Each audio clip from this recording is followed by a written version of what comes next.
get to that place with a God bump, you can't put a price tag on God bumps. They're the whole package, and that's it. But we're talking about, that's kind of the end of what I was talking about today, our oneness with the all that is what the prosperous soul is all about. But in order for us to get there, since we're human beings having a human physical experience, we want to get there through some of the human physical things, right? Or do you just want to go to the top?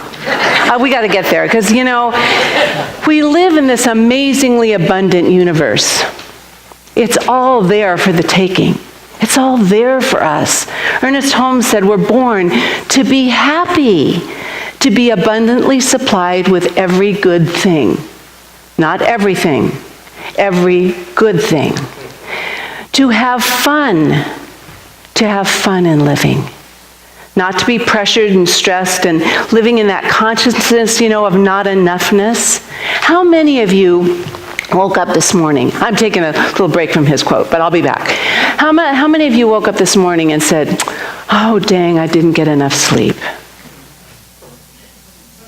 Or, I know, one honest person raised their hand, or said, I don't have enough time to do everything I want to do. Or, oh my gosh, I don't have enough money today. I wanted to do this, but I just don't have enough money. I don't have enough. Oh, I don't feel loved enough. Do you know how much of us live in a conscious state of not enoughness and don't even know it? It becomes a habitual thing. We just wake up there and say, oh, it's not enough, and that's our life. We got to change our way of thinking. Would you agree? Yes, sometimes we don't get enough sleep, right? Right. Sometimes we don't have enough money, right? Sometimes we don't have enough time. But it's not always. We got to start changing our mind about things. So Ernest Holmes goes on to say, yes, we're to have fun in living. And here's the point. And to consciously unite with that divine power that is within us and around us, and to grow and expand forever. What if we woke up, no matter how sleepy we were, how many hours of sleep we got, or how much time there is in this day, and said, I am one with this universe. There is nothing that separates me from my good. No matter if I have a hiccup experience or an explosive experience or an absolutely fantastic experience, those are all just parts of the whole package deal. Can you imagine how different our life would be? There is a law of abundance, that there is everything we need right here, but what our part in that, nobody can screw that law of abundance up but us. Okay, it's there. There is nothing in spirit. There is no part of God or spirit or creative potential or infinite intelligence or whatever you call it that wants to limit us. There is nothing. The only part of us that can limit ourselves is us. We have to receive the gift, number one. Recognize it. Now, when Barbara was talking about the appreciative heart, can I tell you something? Gratitude is the way that gets us there. Gratitude, appreciation. Gratitude and appreciation are the gateway to goodness and the prosperous heart and abundance. Discontent kills gratitude. And therefore, we cannot possibly live in a consciousness of abundance and prosperity if we are discontent because we're looking at what's not enough in our lives. Do you get that at all? Yes. One or two people do. I hope so. Maybe I'm not making any sense, but we've got to make a shift in ourselves. If we want to live in this prosperous universe, it may not look like we want it to, but our eyes only see so much.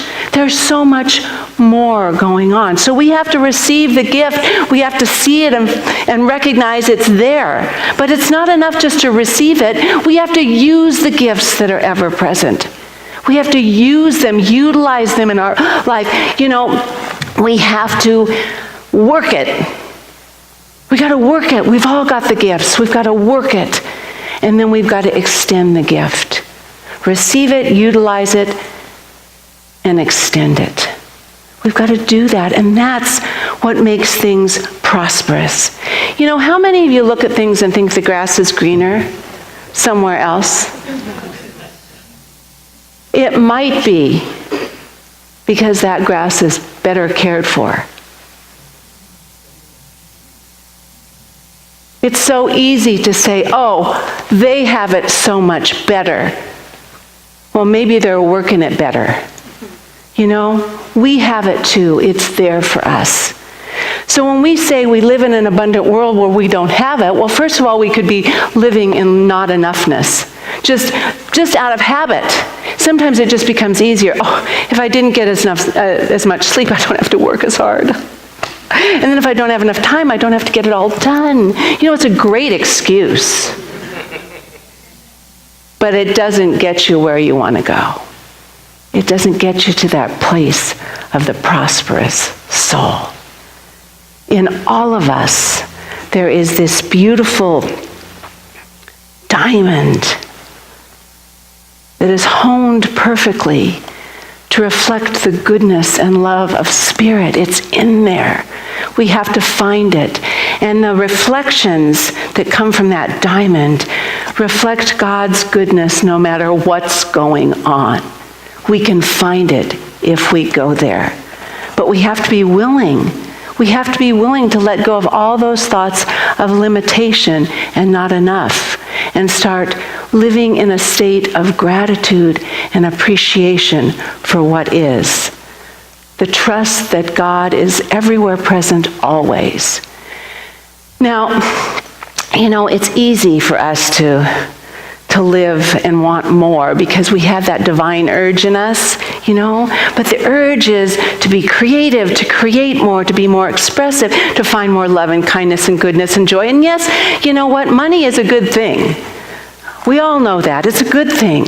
And I know many of us would like more of it, and that's okay. But that can't be the only thing. Because if we're discontent in some areas, as I said, it's going to block that flow of goodness and prosperity. I want to share a story of a man. His name was Russell Herman Conwell. And I think he was born in 1843 and probably died in 1925. He was an American Baptist minister, a philanthropist, a lecturer, a lawyer, a writer. You know, he had a full life. He's best known because he created or built Temple University in Philadelphia, which is a very successful and renowned university.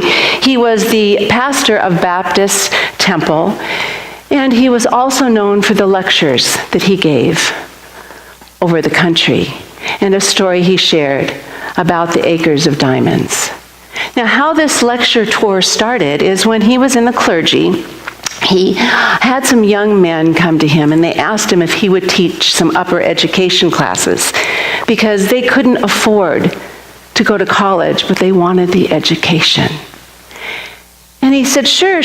And then he thought, well, why don't these deserving young, and it was just men at the time, but these deserving young men have a place where they can learn, even though they don't have the financial ability to pay for that.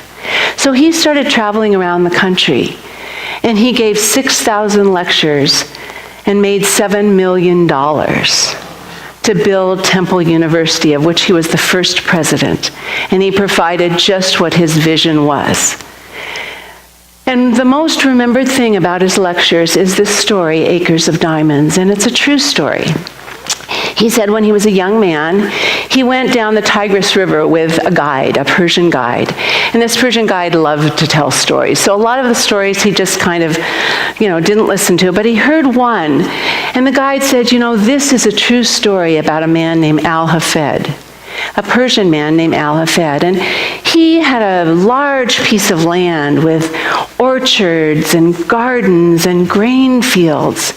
He was a wealthy and contented man.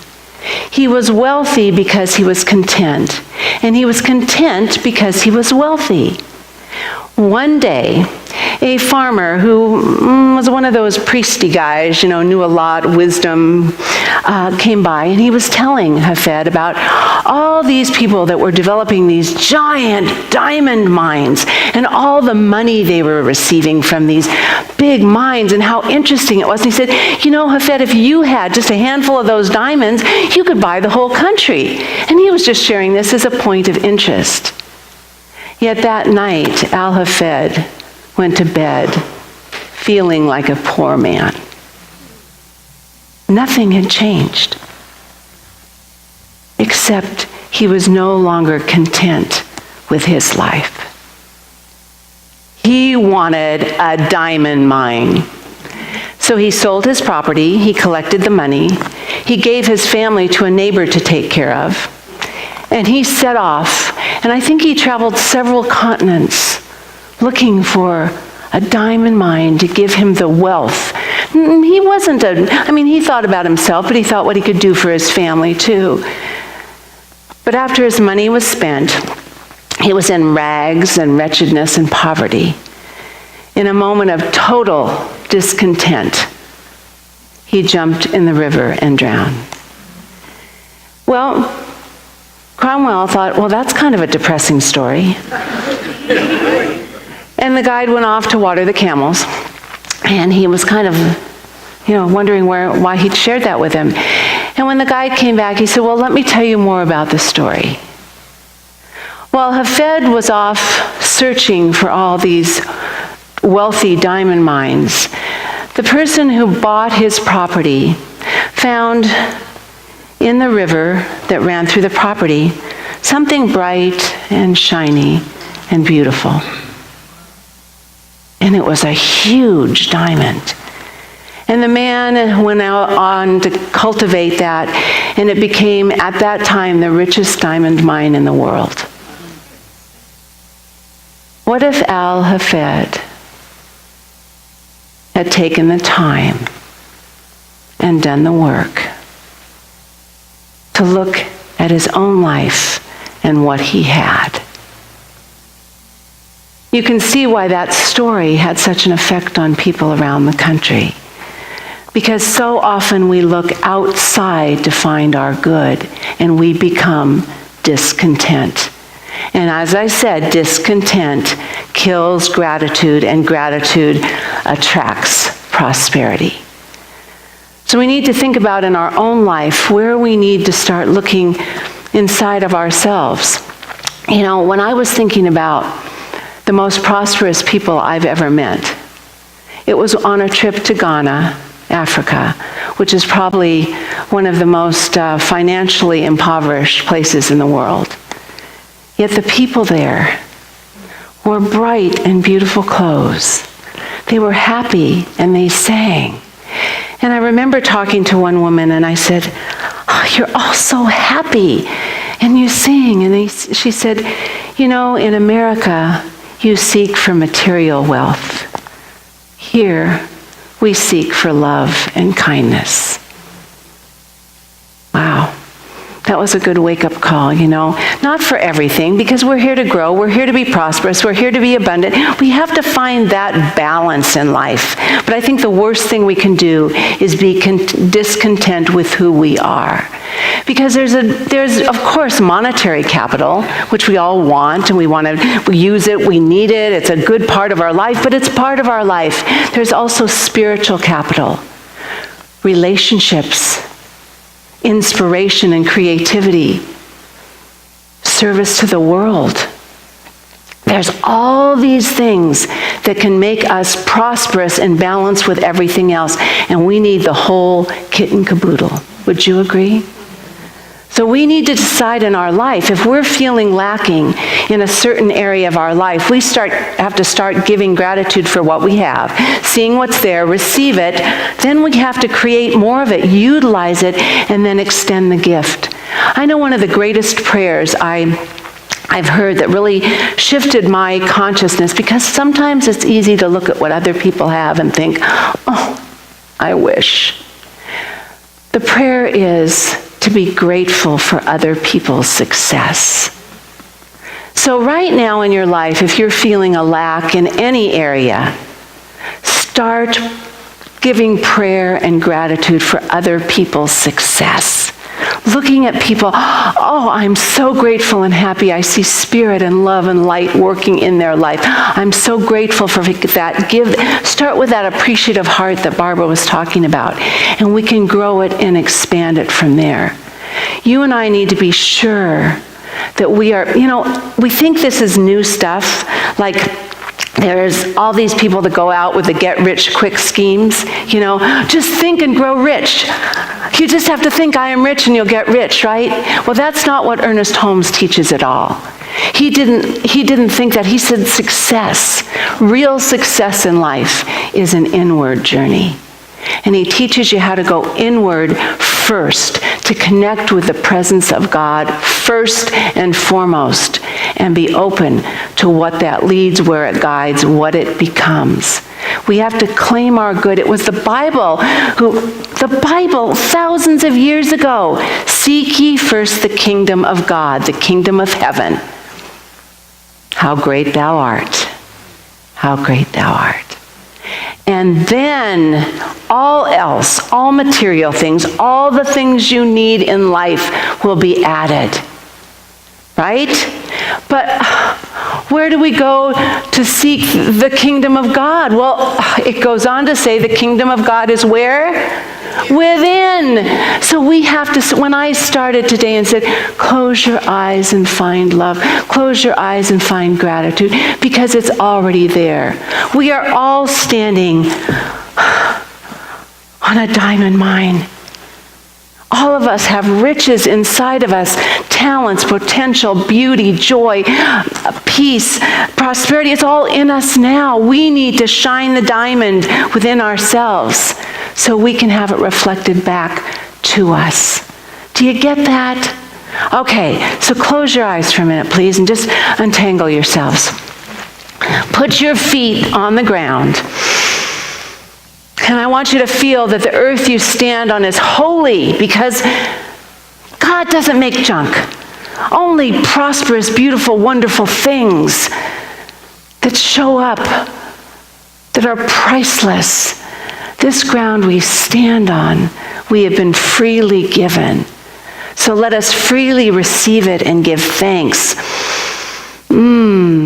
Just thank you for this holy ground first. And give thanks for the air you breathe, priceless, beautiful. The rain that has been falling, the clouds in the sky, the sun that rises, the people we meet. Thank you for all of this. And as we open our heart to the good that is always present, I just invite you right now, and just remember with me as we think that that kingdom is within. I want to say something, that no matter where you've been or what you've done in your life, it's not too late to make things better. No matter where you are, it's not too late to make things better. If you think of the greatest story in the Bible, Jesus' greatest parable, the prodigal son, it tells us somebody, the younger son, wanted his inheritance from his wealthy dad, took it, went out and squandered it all over. He went to a faraway country, went away, squandered it on riotous living. There was a famine. He ended up, the only work he could get was feeding the pigs after living with servants. He wanted to eat what the pigs ate because he didn't live life wisely. He used it up to that point. But when he was there, he didn't jump in the river. He remembered his father's house. He remembered that the servants at his father's house were living better than he. And he became humble, and he said, I don't deserve to be my father's son, but I could go and work and be fed. Yet when he was going back home, his father saw him from far away and opened his arms in love and kindness and was so happy to have him home. Give him a robe, give him a ring, give him shoes on his feet, and kill the best calf because you've woken up to the beauty within. Now, I don't know if he got his inheritance back. But I certainly know he had a beautiful, prosperous, loving, wonderful life because he found out what mattered. And that's what I want for each and every one of us. When we're ready to back out of life, when we're ready to say, there isn't enough, I want you to lean into life and say, there's always enough. There's always enough. Right now, and always, and forever. There's never not enough. You can say it, but that's just true. There's just never not enough. We need to lean into that goodness, lean into enoughness, lean into sufficiency, lean into what you have and more. Celebrate people's goodness, celebrate life. All that Ernest Holmes ever wanted us to do is to live life fully, be fully expressed as who we are.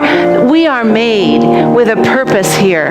We're not here by accident. We're made with a purpose, but we've got to lean into that. We have to accept it, enjoy it, and be it. So I'm just seeing each one of us leaving today more fulfilled in who we are, more satisfied and content in what we have, and willing to utilize the gifts we have, extend them, bring more beauty, more love, more light to life. Are you with me?